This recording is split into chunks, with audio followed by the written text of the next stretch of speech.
Normal mode is the easiest mode to pilot. Simply move the rolling spider with the accelerometer and turn with the joystick, located on the right side of the screen. So now, let's fly. Before every flight, be sure your mini drone is placed on a flat surface. Now, to start flying, press the takeoff button. You see? Good. As you can see, it remains stable. To raise the drone, slide your thumb up.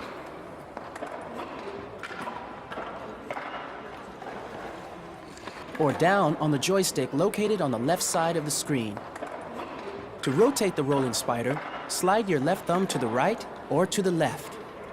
To move the rolling spider, just maintain your right thumb on the joystick and tilt the smartphone forward, backward,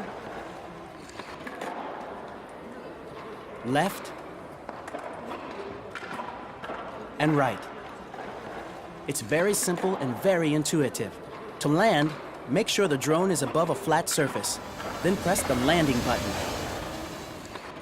In case of emergency, press the emergency button. Engines will cut and rolling spider will fall.